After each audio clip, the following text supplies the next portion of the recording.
It's everyone's favorite position to debate. It's wide receivers. We went through our top 15 quarterbacks and top 20 running backs based on our 2024 draft guide and placed them into tiers.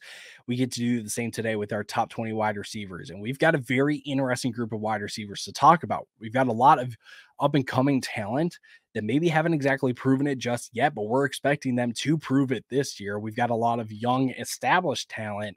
And we've also got guys that are going into their age 29, age 30, 31-year-old seasons also in this top 20 mix. So without further ado, let's start right from the top with our S tier wide receivers. Of course, it's Tyreek Hill and CeeDee Lamb, right? Tyreek Hill, first 13 weeks of the season last year, he was the wide receiver 1, fell off a little bit towards the end of the season. He was the wide receiver 14 in points per game. But if his floor is still a high-end wide receiver 2, he is still going to produce for you, and you should expect the same to happen this year. For CeeDee Lamb, it was a rough start to the season. He was the wide receiver 30 in expected fantasy points per game. Then they went into the bye in week 7. They made some changes to the passing attack where CeeDee Lamb then came out in week 8 and was the focal point of that passing attack. And he was then the wide receiver 1 in expected fantasy points the rest of the season. Both of these guys are the established wide receiver 1 overalls. We've seen them do it before. We can expect them to do it again this year. Moving on to the A tier, then it's Justin Jefferson, Amon-Ra St. Brown, and Jamar Chase. And these are wide receiver 1s that could finish as the wide receiver 1 overall. They just have a much more outside chance than compared to our S tier wide receivers. First, with Justin Jefferson, people will talk about the quarterback play, right? Because he's got Sam Darnold, he's got JJ McCarthy if he plays this year. But Jefferson is the focal point of that Vikings offense. And without Kirk Cousins last year, right, with Josh Dobbs, Nick Mullins, and Jaren Hall at certain points in the season, Jefferson was the wide receiver 5 in fantasy points per game. His floor is safe as long as Kevin O'Connell is his play caller. Moving on to Amon-Ra St. Brown. Last year, we got the best of everything. We got the volume, we got the yards, and we got the touchdowns. He only had one game with less than 13 fantasy points. The dude was the definition of consistency, and that's what you honestly want out of really every player you want to draft, even though we know that's not feasible. We want our first round guys to just at least be consistent. And Amon-Ra delivered that last year. Last week, then Jamar Chase, he's personally my wide receiver 3. Cam Lucas's wide receiver 5. And look, last year was just a horrendous season for everyone in Cincinnati, right? Joe Burrow's battling an injury at training camp. Then he gets hurt halfway through the season. Then you're finishing out with Jake Browning. But don't let last year ruin your perspective or perception of Jamar Chase. 2021, Chase was the wide receiver 5 in points per game. 2022, he was the wide receiver 6. So again, these 3 wide receivers may have a more outside chance of finishing as a wide receiver 1, but there is a path for them to be the overall wide receiver 1. Let's move on to our B tier here. You've got Puka Nacua, you've got AJ Brown and Garrett Wilson. You could really call this tier A2. These are just guys that don't have that same wide receiver 1 overall upside as our guys in the A tier or even S tier at that. First with Puka. Last year was historic. There's no other way around it. Last year was historic. He broke the rookie receiving yard record. Now a fully healthy Cooper Kupp could alter things in this Rams lineup. But Cooper Kupp is going into his age 31 season. So maybe there is a bit of a drop off a little bit from Cooper Kupp and in terms of his involvement and production in this offense. So that could benefit Puka Nacua. Puka is much more of a downfield threat too as well. So you can expect some big plays from Puka that Cooper Kupp isn't necessarily going to take away from Puka. Next is AJ Brown, and all he's done since joining Philly is be the wide receiver 8 in points per game in both his seasons. The guy is ultra productive. He's similar to Tyreek in how he finished out last year, because while the first half of the season was phenomenal, second half of the season wasn't great, but it wasn't necessarily his own fault. And it was really the offenses that also kind of sputtered and faulted a bit in the second half of the season. So it's not AJ Brown falling off. It's not quarterbacks. It was the offense as a whole. And now with Kellen Moore now in Philly, you can expect more good things from AJ Brown. Then Garrett Wilson. Okay. Excuse me, quarterback play has plagued him his entire career, right? His first year as a rookie, and even last year with Zach Wilson. But the silver lining is that he was the wide receiver 7 in expected fantasy points per game, right? And I'm going to bring up that stat, expected fantasy points. Again, that is just a metric to show how involved a player is in their offense. So we know what kind of usage Garrett Wilson will get in this offense. And now he gets Aaron Rodgers under center. So honestly, why can't he be great? He's one of these up and coming guys that hasn't exactly proven it just yet. Maybe it wasn't exactly his fault, but we're expecting him to prove it this year. Moving on to our CT tier here, excuse me. We've got Devontae Adams, we got Drake London, Chris Olave, Marvin Harrison Jr., and Mike Evans. And these are our vets and guys that haven't done it yet to the fullest extent or to fully trust them just yet, but there's reason to trust them going into this year. First with Devontae Adams. Yes, he's 31 years old. Yes, he's got Gardner Minshew as his quarterback. Yes, Luke Getsy is his offensive coordinator. But that same Luke Getsy was the passing game coordinator in 2020 and 2021 when Devontae Adams had his 2 most productive seasons, where he was the overall wide receiver 1 and wide receiver 2, averaging nearly 24 fantasy points per game across those seasons. And you could rebuttal that by saying, okay, well, he had Aaron Rodgers. Now he's got Gardner Minshew. And yes, that's why he's going to be closer to the 9, 10, 11, 12. He's going to be that low end wide receiver 1 than the wide receiver 1 overall. Next is Drake London, and people are going to be all over the board when it comes to Drake London, right? Because he just doesn't have the production profile. But I think a lot of people are going to expect him to have that profile for this year with Kirk Cousins and this Rams offense that's going to be led by Zach Robinson. A lot of people are expecting some good things from Drake London. I will say, we are asking a lot of a guy that hasn't averaged more than 11 fantasy points per game in his career. But again, this new offense certainly gives you a lot of hope that he can break that, can break through, and put up 14, 15, maybe 16 fantasy points per game on the season. Next is Chris Olave. He's all of our wide receiver 11, right? That he very low end wide receiver 1. Some people may have him more so high end wide receiver 2 because he's just been a volume guy so far. He's never really been the touchdown guy. And another one of these guys that hasn't done it just yet. But I think Olave is probably the most likely to out of this tier of young wide receivers. Just like Drake London, new offensive system is giving a lot of people a lot of hope for Olave this season. And Clint Kubiak is that new offensive coordinator. He's coming over from San Francisco, where he was their passing game coordinator. So he's bringing all that experience and wisdom to New Orleans, where we just saw Brandon Ayuk and Deebo Samuel both finish as top 15 wide receivers. And now you add in the fact that Kubiak's lone season as a play caller in Minnesota back in 2021, Justin Jefferson was the wide receiver 4 overall that year. Not saying that Chris Olave is Justin Jefferson or Brandon Ayuk or Deebo Samuel by any means, or that he will have similar seasons to those guys.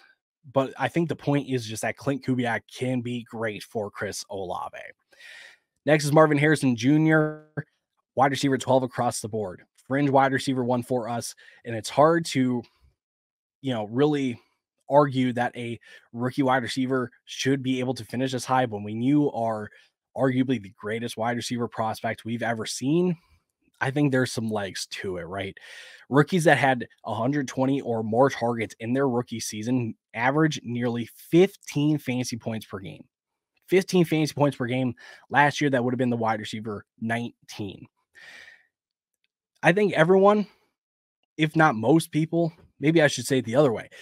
I think most people, if not everybody, expects Marvin Harrison Jr. to see at least 120 targets because there really is no one else besides like Trey McBride as a legit threat in the passing game in Arizona at the moment, right? With his profile coming out of college of being arguably the best prospect we've seen, why can't he finish as this fringe wide receiver 1 player?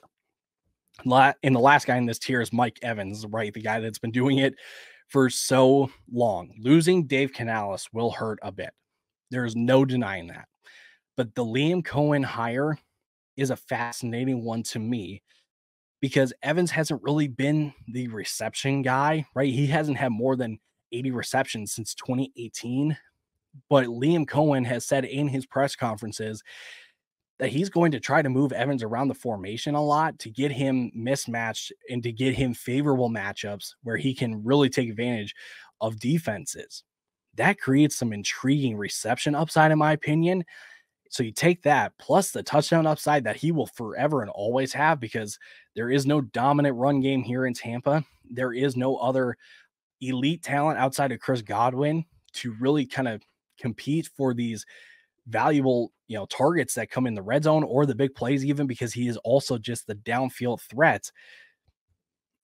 He should be right in the mix to be in this top 12. Maybe he can even push top 10 this year. We're going to move on to the D tier here. This is really our player take tier. We've got DJ Moore, we've got Brandon Ayuk, and we've got Cooper Kupp. First with DJ Moore. This is a player that I am higher on than the other two guys. Lucas and Kim have him as their wide receiver 17. He's my wide receiver 13. I may be a little too high, but here's the thing. We got the quarterback upgrade from Fields to Caleb Williams, but we also got more competition with Keenan Allen and Roma Dunze as well.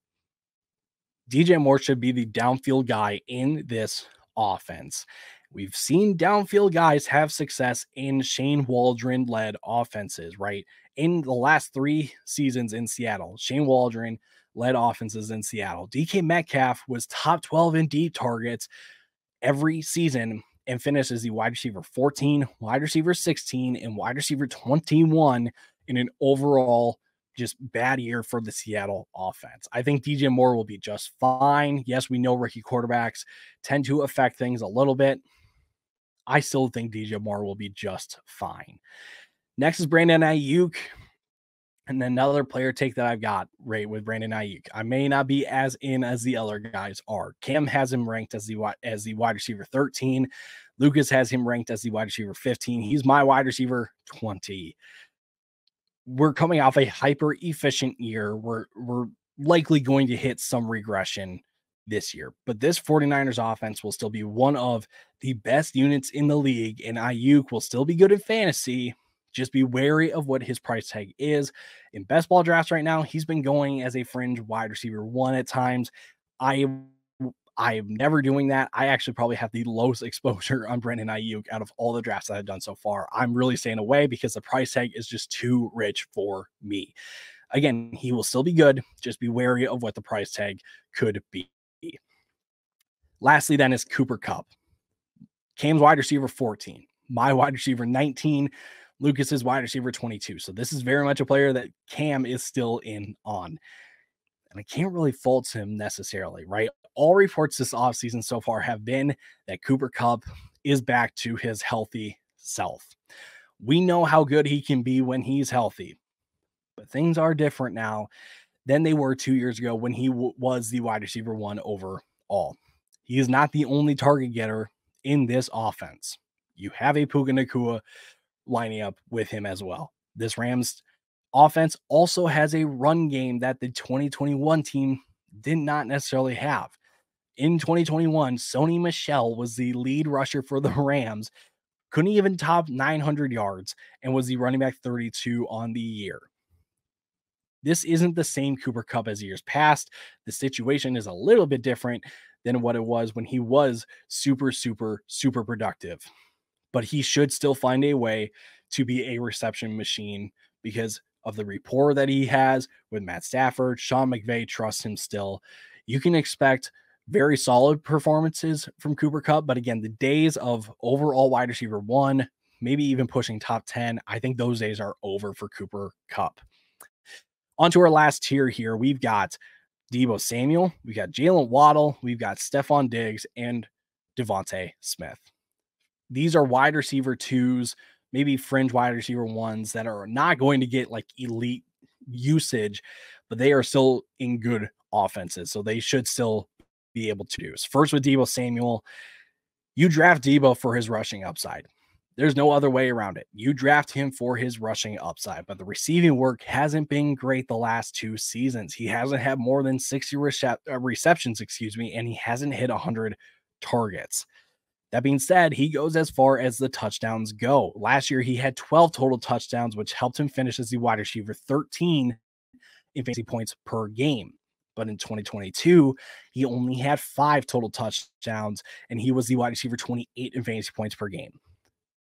The best way to talk about Deebo Samuel is really just this. A bet on Deebo Samuel is a bet on the Niners offense producing and scoring like they did last year. Are they going to be able to put up those same numbers? Probably not. They're probably going to be a little less. But again, if you think that that offense can still be one of the top units, one of the highest scoring offenses in the league, then you should probably take a gander and take a bet on Deebo Samuel in your drafts this year. Next is Jalen Waddle. Last year was not the year that we had hoped, right?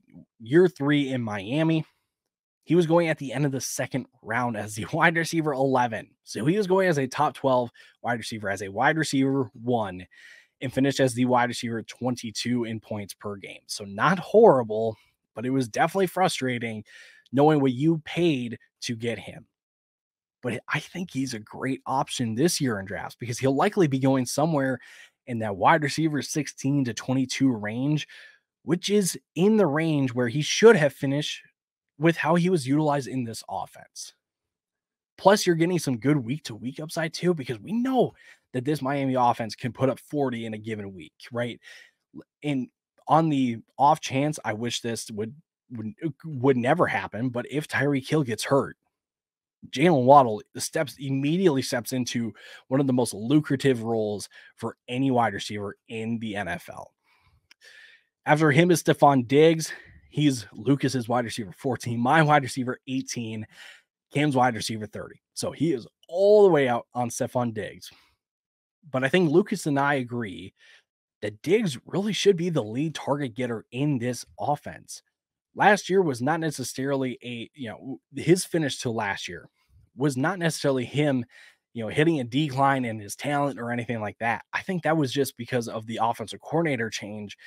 Now he's going to the Houston offense where he is going to be heavily relied on for a young quarterback in CJ Stroud. You have to at least contemplate or acknowledge the fact that Nico Collins could still be the highest fantasy scoring wide receiver in this Texans offense. I've got Diggs as my wide receiver 18. I've got Nico Collins as my wide receiver 15. But I still believe that Diggs will lead the team in targets, lead the team in receptions. He's just not going to be utilized downfield as much as Nico Collins and Tank Dell will. And I think that's just because Diggs is most effective in the short areas of the field. So that sets him up really, really well for reception upside. But we're not necessarily going to get the big plays that we were getting when he was in Buffalo with Josh Allen. And the last guy then is Devontae Smith. And Devontae had a pretty similar season to Jalen Waddle in the sense that they were highly drafted, but just didn't really come through last year. Smith was going as the wide receiver 13 at draft time last year. Fringe wide receiver 1 territory again. And he finished as the wide receiver 21 in points per game. Again, not the end of the world, but definitely not what you were expecting for him to be, for his third year in Philly, right? His third year in his career. But this year, he's going to go much cheaper than where he finished last year, or he's going to finish closer, I should say, to where he finished. And that's just a much easier price to accept than the fringe wide receiver 1 price tag you had to pay last year. That does it for our top 20 wide receivers. Okay, as you can see on your screen, Tyreek Hill, CeeDee Lamb in the S tier, A tier, Justin Jefferson, Amon-Ra St. Brown, Jamar Chase, Puka, AJ Brown, Garrett Wilson in the B tier. Then we've got Devontae Adams, Drake London, Chris Olave, Marvin Harrison Jr., and Mike Evans in the C tier. DJ Moore, Brandon Ayuk, and Cooper Kupp in the D tier, and Deebo Samuel, Jalen Waddle, and Stephon Diggs with Devontae Smith, almost forgot him, in the E tier as well. Some honorable mentions that just missed out on the top 20 that I would not be surprised if we hear in the comments, like, why isn't this player on the tier, or why is he not in the top 20? Amari Cooper, Nico Collins, Michael Pittman Jr., T. Higgins, Malik Neighbors, and DK Metcalf. Okay. Do not worry. We update our projections and our rankings weekly. So as we get closer and closer to training camp and preseason action, you can stay up to date with all of our updates and all of our changes based on what we are hearing and what we perceive to be happening with teams in this offseason as they prepare for the regular season. You can check out our draft guide, fellasdraftguide.com. You can get your copy over there. And again, we send out updates weekly, so you will see the most up-to-date and most accurate rankings, projections from not just me, but from Cameron and Lucas as well. And you get the consensus rankings to help you dominate your drafts this year. We'll be back tomorrow debating our rankings on the newest episode of the Fantasy Football Fellas podcast. So make sure you are subscribed so you don't miss it, because there will be some very, very good and knowledgeable discussions happening about some players this year in fantasy. So until then, stay safe, stay healthy, deuces.